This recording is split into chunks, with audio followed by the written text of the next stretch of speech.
Welcome, ladies and gentlemen. Today we're going to review properties of logs, expanding and condensing. All right, here we go. So this next slide, you guys, you don't have to write down. This is just a review of what you already should have in your notes. Okay, properties of logs. Remember, we only need to know three things. The first one is the log of a product.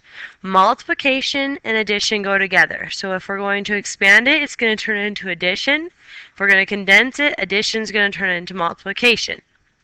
Then we're going to have a log of a quotient. That means division and subtraction are going to go together. So if we're expanding, we're going to write it in subtraction. If we're condensing, we're going to take our subtraction and write it as a division.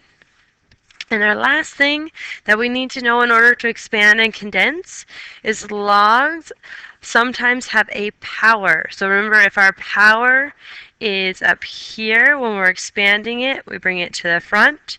If we're condensing it, our log is going to be in the front and it needs to become a power. Okay, so those are the three things that we have to know in order to expand and condense. Now we're going to do two examples that you do have to have written down. So in your notes today, you should have these two examples written down. Here's our first one. We're going to expand this. Now there's a lot of different things going on. The first thing that I want us to notice, you guys, is this right here, square root.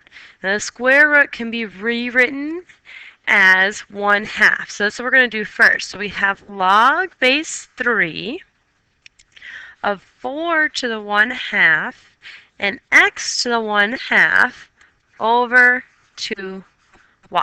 That's the first thing we're going to do. Now, the next thing that comes to my attention when I look at this, you guys, is that I have a division problem. Now, division goes with subtraction. So I'm going to rewrite this as a subtraction problem. So I'm going to write my log base 3 and then what's on the top. So I have 4 to the 1/2 x to the 1/2 minus, and now I'm going to rewrite log base 3 and I'm going to put what's on the bottom, which is my 2y.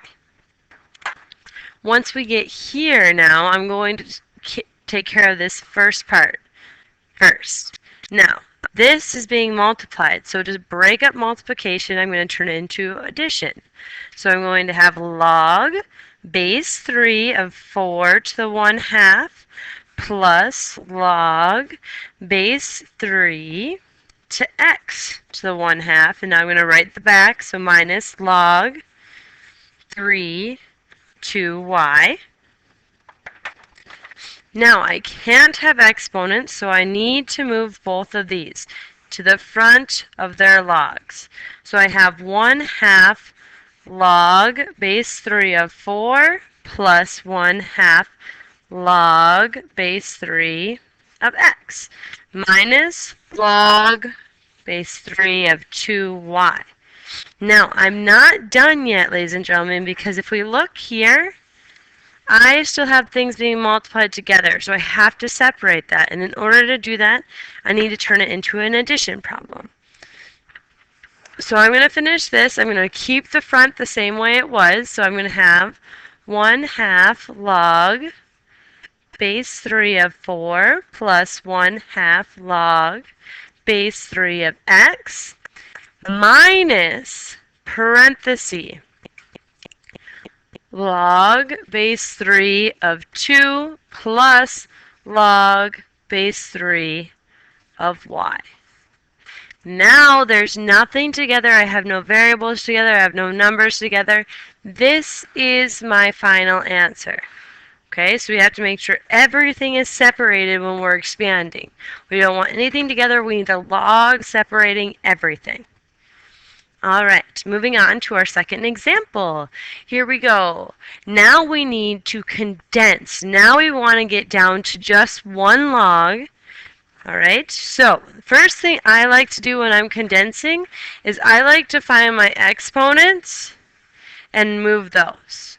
So I'm going to rewrite this so I have log base 3 of x squared now plus log base 3 of y minus log base 3 of z to the 4th power. Then I like to do all my addition. So if I look here, I have addition here.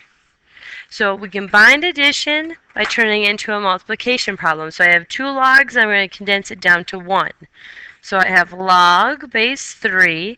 Now it's going to be multiplication. So I have x squared times y minus log base 3 of z to the 4th. Now I have to take care of my subtraction, and subtraction turns into division. I'm going to have 1 log instead of 2. So I'm going to write my log base 3. I know it's going to be division. Whatever's written first is going to go on the top. So I have x squared times y, and on the bottom I'm going to have z to the 4th. I only have 1 log, so this is my final answer. All right, ladies and gentlemen, this is all I have for you today. I hope you go out and have a wonderful day, and I will be seeing you soon. Bye.